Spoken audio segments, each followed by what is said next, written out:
Hey guys, Amna Nawaz here live in New York. Stay with us here. We're going to bring you up to speed on some of the biggest headlines happening here and around the world right now. We got the band back together again. Check this out. All across Washington, D.C. and the great state of New Jersey, down in our D.C. bureau, we've got Mary Bruce, Rick Klein, Steve Ganyard. Over at the Pentagon, we've got Stephanie Ramos. And finally, last but not least, in Bedminster, New Jersey, Catherine Faulders is with the president. Hi, everybody. Hey, Amna. Hey. By the way, I just want to say, can we that box up for a second? Everyone got the blue memo except me. There's like this secret listserv. You're still cool. Okay, I'm going to make a hard turn here over to the D.C. Bureau. Let's talk North Korea. Guys, can we, let's first talk about the fact that tensions are not quite where we thought they would be, maybe where many hoped they would be after the president's fire and fury comments. And everyone feel free to jump in here. Where are we now? Are tensions back down where we thought they would be? Steve, you got to go first. Tensions are certainly high in Washington, D.C., we can say that. And I'm sure they're high in Guam as well, because we saw overnight the direct threat from the North Koreans to Guam, to launch missiles towards Guam. And so people are thinking, well, will they really do this? But if we go back and look at that communique, it's really something that comes from a lower level part of the missile launch, of the artillery, the Space Artillery Corps. So what the North Koreans are doing here is saying, we're going to give ourselves some wiggle room, but they are clearly signaling that they intend to do something like this. Whether it gets stopped at the Kim Jong-un level remains to be seen, but it gives us a couple weeks for diplomacy to work its bolt and see if the Chinese can be pressured into pressuring the North Koreans. Weeks? You think we have weeks? We think we have weeks. Okay, I think we have weeks. So I'm hoping. So one thing I'm struck by, Amna, is the mixed messaging you see inside the Trump White House. It seems like the president went out there, and our reporting suggests he freelanced this own fire and fury line, and then you have the Secretary of State and the Secretary of Defense saying basically, it's okay, guys. Yeah, don't worry, no alarms. We're going to sleep. Yeah, we're going to sleep well. okay. So we know there's going to be a national security briefing this afternoon. I'm curious if they use this as an opportunity for the president himself to change the rhetoric, because the tone the other day was really something. Yeah, between the president coming out with his arms crossed, giving that very powerful message, then you have Mattis coming out saying something quite different as well. Not just Tillerson, Mattis coming out and saying North Korea risks the end of its regime and the destruction of its people if it doesn't stand down. I mean, it's mixed messages across the board, and they have to somehow find a way to reassure our allies, reassure Americans, and make sure that everyone has a sense of what message they're really trying to get out here. Yeah, and the message is important, because if you think about it, here's a guy who sits in Pyongyang who only views what he wants to view, has no exposure to the outside world, and so there is room for miscalculation because he doesn't know anything more than what he wants to know. I was looking at a special going back to 1983 when the Russians almost launched on what they thought was an attack by the U.S. There was almost a nuclear war in 1983. And you look at that and it's scary as hell, because here are the Russians who we had all these confidence building measures with, and they almost launched because they misperceived a NATO exercise as an actual launch. So you can only imagine the kind of miscommunication or the paranoia that exists in Pyongyang that could lead to some sort of a miscalculation. Hey guys, let's let Catherine Faulders jump in here for just a second. Catherine, the last line there was scary as hell. What are you hearing from the White House on the latest from this? Hey, look, I would just bounce off Rick a little bit. Like, mixed messages coming out of this White House. You see the president's comments the other day, and then our reporting that some of his top aides were really caught off guard by this. They're reporting that General Kelly may not have been in the loop. However, this language is language that he wanted to use. He liked the phrase fire and fury, though they didn't expect him to possibly use it at this time. Sarah Sanders released a statement saying the words were his own. So really this time when they're talking today around 4 o'clock, you'll see that General Kelly will be by his side, McMaster, the president and the vice president. It's really to put them all in the same room on camera and frankly, get on the same page here. Hey, Stephanie Ramos over at the Pentagon, what are you hearing from folks there? Because obviously we heard from the Secretary of Defense sort of walking back the president's comments a bit. What's the latest at the Pentagon? Well, a U.S. official tells ABC News there is no activity in North Korea right now that would signal an imminent missile launch. So that's good news, but it'll be interesting to see what President Trump has to say about North Korea's latest comments, if anything at all today. We haven't heard from the president today at all. He has not tweeted about North Korea, but given his recent comments about fighting against the U.S. fighting against North Korea with fire and fury, and then North Korea firing back verbally, saying that they're going to launch 4 missiles toward Guam, the U.S. territory, by mid-August. This is like a schoolyard fight. It's going back and forth. We've seen these threats from North Korea for years and years, but it's definitely heightened right now. But this heightened rhetoric that we're hearing hasn't equated to an elevated military status. Here at the Pentagon, we have not gotten any signs that the U.S. will be first to launch any sort of attack against North Korea. So, guys, here's the thing. Susan Rice, obviously the former national security advisor, former U.S. ambassador to the UN, had an editorial published this morning in the New York Times. I want to read you one line of it and then get your reaction. She said, either on the subject of North Korea, either Mr. Trump is issuing an empty threat of nuclear war, which would further erode American credibility and deterrence, or he actually intends war next time Mr. Kim behaves provocatively. She called the first option folly. She called the second option lunacy. So, guys, over in the D.C. Bureau, it seems like the options here are folly versus lunacy. Is that where we are? I can anticipate what the Trump reaction would be, and that would be, well, Ms. Rice, this all occurred on your watch, and you didn't do anything about it, so you've left us this mess. He'd also tweet about unmasking or something. Yeah. The finger pointing has already been flying. Yeah. I do think there's one point here on messaging and nuance. The president is going to have to be careful not to walk this back so far that it appears he's backing down, because that's the way it'll get read in Pyongyang. So how do you stay tough but say, look, it wasn't threats, but it was actions. But if you do those actions, we will punish you for them. And it'll also be interesting to see, I mean, obviously his tone this afternoon, everyone will be watching very carefully, but you look at the way that North Korea characterized his threat, saying that the president, the language that he was using was a load of nonsense, that he was bereft of reason. I mean, that's poking the president's buttons, and we know that he does not always respond very well to that. We hear from the American side that they were trying to speak the language that Kim Jong-un would understand. Well, that's speaking Trump's language. Exactly. That's the language he understands. I'm curious also, Steve, if you think he intended to move the red line as close to North Korean behavior as he did, because what he tweeted about, the fire and fury was a threat not just about a missile launch or an attack, but about further threats. Yeah, words, not just actions. Yeah, and so that's obviously dangerous, because if that had been the case, we would have had nuclear war in the 1950s. So they've always been provocative. We know they use this incendiary sort of Stalinist language. We've heard it for years. Traditionally, U.S. presidents have just said, we're going to do the Teddy Roosevelt, speak softly and carry a big stick. Every part of the Kim regime, from his father and his grandfather, have known that if they come across the DMZ or if they attack the U.S., they will be nuclear obliterated. So that's not new. There's nothing new here. It's the chest thumping that we haven't ever seen really since Harry Truman. And guys, it's worth pointing out, of course, we've talked a lot about Guam, but it's not just the U.S. that could be a potential target, of course. South Korea has always been on alert to some degree. And Steph, I'd love to get your take on this, because South Korean officials held basically an emergency meeting of their National Security Council today because of all this rhetoric and the tweets and the comments and so on. Are you expecting to hear from anyone at the Pentagon about that or the latest on this today? It's very possible. We're expected to hear from Secretary of Defense Mattis later on today. He's currently in California. But we've heard from South Korean leaders. They want a dialogue. They want to talk this out, smooth this over. But at the same time, they've made it very clear that they will fight back. And just as the U.S. has made it clear, we heard from Secretary of Defense Mattis yesterday. He put out a statement saying the DPRK must choose to stop isolating itself and stand down its pursuit of nuclear weapons. The DPRK should seize any consideration of actions that would lead to the end of its regime and the destruction of its people. So making it very clear that this may not be the route that we want to go. It wouldn't benefit anyone, but if that's the route the U.S. military needs to go, it will. So making that very clear. And South Korea has made that clear as well. All right, Stephanie Ramos, I know this is where you leave us, live at the Pentagon. Thanks so much for being here today. Thanks for having me. Talk to you soon.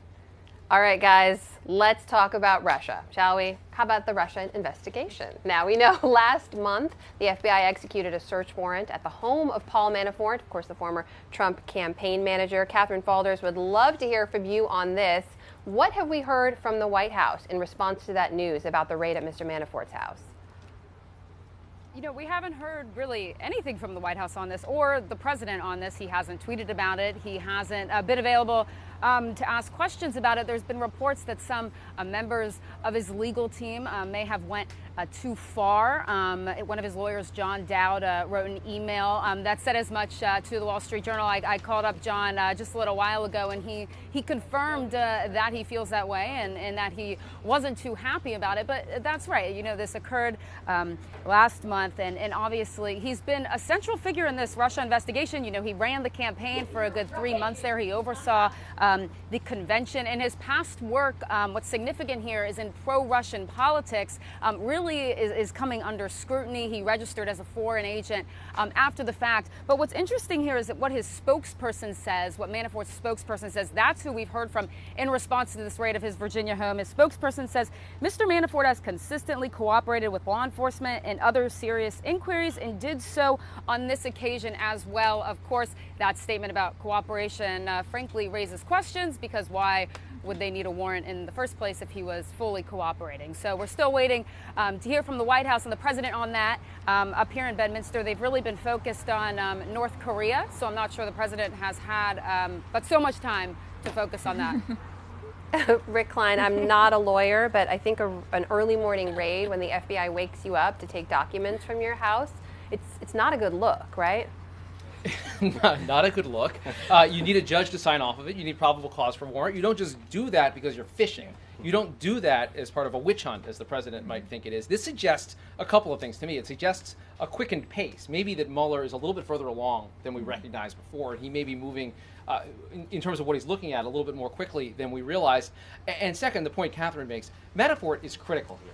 Manafort, in terms of the business relationships, in terms of his proximity to Trump, in terms of the activities inside the campaign, we know he was at that meeting with the Russian operative that was presented to Donald Trump Jr. as an opportunity to get dirt on Hillary Clinton. He is at the centerpiece of so much of this storyline. So they card off a whole bunch of boxes of information about his financial records, about his billing, about communications that he has. And yes, a pre-dawn raid, no-knock warrant. This does not happen. You don't wake the guy up if he's fully cooperating. And it all comes down to trust. I mean, every expert we talked with yesterday says, look, Manafort may say he's cooperating, but the fact that the FBI is knocking on your door means that they don't trust the fact that he's fully cooperating, even though he says he is. So this comes down to a matter of, you know, maybe he's saying he is, but is he really? And so that's part of the reason the FBI is showing up there early in the morning. But we know, you know, of course, the FBI's investigation and Bob Mueller's investigation isn't the only one. Manafort has also been cooperating with investigators up on the Hill. He's turned over hundreds of pages worth of documents. That's something his legal team is quick to point out.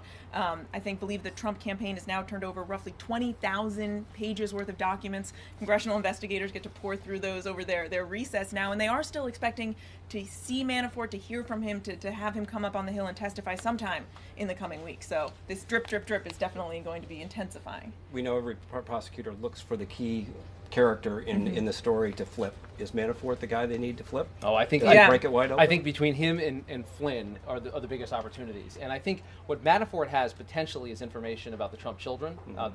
He was in that meeting because he's in the meeting, and I think Flynn may have information that reflects potentially on Jared Kushner as well. And I think that is another angle. I think it's a really good point that if you're looking to bring this higher, because we know that there's potential problems for Flynn, we know there's potential problems for Manafort, but if they want to bring this higher to the family, to the inner circle, that's what you do. You put that kind of pressure on. And that may be part of the information that they were looking for yesterday. You know, broader communications that go beyond just Manafort's role, but what kind of communications did he have with other members of the family, other top officials in the campaign, now the administration? How wide and broad does this go? Meanwhile, in one of the feuds that very few people thought we'd be seeing play out very publicly, somehow the Senate Majority Leader and the President are going at it. Look, guys, let's check out a quick soundbite now from Mitch McConnell and then talk about it on the back end. Here it is. Now, our new president had, of course, not been in this line of work before, and I think had excessive expectations about how quickly things happen in the democratic process. And so part of the reason I think people feel like we're underperforming is because too many kind of artificial deadlines, unrelated to the reality of the complexity of legislating, may not have been fully understood. And of course, our political adversaries would love to say that anytime. Guys, excessive expectations. Now, we've heard from McConnell spokesman that the two, they speak almost daily, but Mr. Trump took to Twitter in response. Rick, I'll let you take it away from there. Okay, so Trump did tweet a response to Mitch McConnell, a frustration with McConnell that I think a lot of the Republican base, the conservative base, is involved. But to my mind, I still think this is asymmetrical warfare. Look what McConnell said here. McConnell goes out and says, he doesn't say he's a bad guy or he's wrong or he's reckless or he's a low-energy loser. None of that. He just says, hey, it's expectations. There's not a single policy, there's not a single judgment, anything that he says he did wrong. He's trying to give his members cover. He's got this 52-vote majority, very narrow majority. He wants to make them feel like, with the business community, we're going to keep them on board. And Trump comes out and says, skewers him over his leadership of the United States Senate. That to me is a little further than you'd think. Now, we also know Mitch McConnell probably doesn't tweet back. No, Mitch McConnell, it's not really the way that Mitch McConnell plays. But big picture here, Mitch McConnell is probably not the person the president wants to be picking a fight with. He is the man who holds the key to any legislative agenda that the president is hoping to push through. And he's pretty well respected by Republicans up on the Hill. Yeah. This is the man who really, in many ways, holds the president's agenda in his hands. And for the president to be out there publicly skewering him, saying that he, how could he not get health care done after 7 years? Now it's sort of opened up this whole healthcare blame game that you're seeing play out, through interviews on television, through Twitter, as everyone's weighing in over the recess. And, there is some truth to this concept of expectations, setting, expectations wrong. You hear a lot of grumbling up on Capitol Hill about these deadlines that Republicans put on themselves. Why did they do this? Why did they set themselves up for these deadlines only to see them come crashing down over and over and over again? But it's hard to see how this blame game playing out this publicly with this kind of finger pointing, how it ends well for either party. So, Catherine, get in on this now, because that is some very well-crafted Washington, D.C. shade that didn't go down well with the president. How does this move forward from here? Oh, look, and I'd also mention that the two of them, I was talking to a source earlier, actually spoke on the phone after Mitch McConnell made these statements. The president expressed his disappointment to Mitch McConnell over the phone in his comments. He said he was going to move forward on repeal and replace, but then also took to Twitter to attack him after they had a conversation. And I have to tell you, just 13 minutes ago, the president tweeted again about Mitch McConnell, and I'll read it to you. It says, Mitch, get back to work and put repeal and replace, tax reform and cuts, and a great infrastructure bill on my desk for signing. You can do it! Exclamation point. So still on his mind. And this, I think he's, just following a lunch with Vice President Mike Pence, who's up here for the day. So you can imagine what they're talking about. I'm sure this came up. I'm sure they're discussing tax cuts, repeal and replace, infrastructure. So clearly still on his mind, of course, as this North Korea threat looms and as he walks into his security briefing. But I have to say, it's really gotten under his skin. And as Rick notes, it wasn't that Mitch McConnell said, oh, he's a loser or whatever. He just really laid the expectations on the table, and the president didn't take it too well, and it's still on his mind. So maybe we'll hear from him on that today again. I like the change in tone there, right? He's like, you can do it. Now he's encouraging. You can do it! Exclamation point. But let's remember that there is plenty of blame to go around for this, and we saw even this morning some pretty high-level Republicans coming out and saying, look, the president bears some responsibility here, too, when it comes to the failure of Republicans' hopes to repeal and replace Obamacare. And get back to work. I mean, I talked to one. Wow. So I talked to a McConnell lady. Now, they're not certain of this. They believe, though, that phone call came while Trump was on the golf course. Not making that up. Trump talk about get back to work. And to get to the point of kind of work. Exactly. I suppose so. Working on that handicap. It is when I play. To get to the concept of work, Senate Republicans are focused on a fall where they could default on the national debt, where they need to keep the government open. Right now, North Korea, we just started this nuclear showdown. Talk about work. You'd think the president would have other things to do but to bug Mitch McConnell about the pace of things. And by the way, I don't know anyone, including President Trump, who knows how they would have gotten an extra vote on this. No. You want to talk about blame. Lisa Murkowski, you lost that vote when you had your cabinet secretary threatening Alaska with retribution.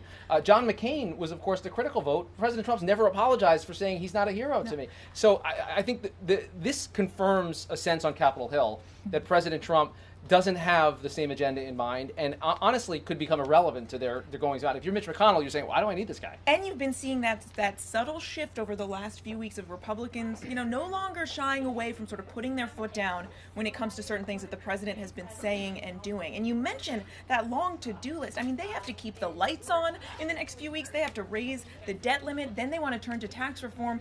Healthcare, I mean, it's something they're still working on, but it is very much on the back burner. If the president wanted to be, aiding and abetting here, he would be tweeting about tax reform or encouraging people to do a clean raising of the debt ceiling, not, scolding Republican leaders for not doing enough on healthcare. I was thinking about this historically, and you think about a Congress that is openly contemptuous 6 months into a president's candidacy, and they're in the same party, and they're acting like an opposition party. Is Donald Trump a manifestation of a third party within the United States? Yeah, I think there's something to that. I think this, to me, for a lot of Republicans, they're saying this guy was never really a Republican in the first place. He hijacked the party, and he doesn't see a future in the Republican Party if he's running against the Republican establishment. I think they all understand using these guys as a foil time to time and running against Congress. Totally understood.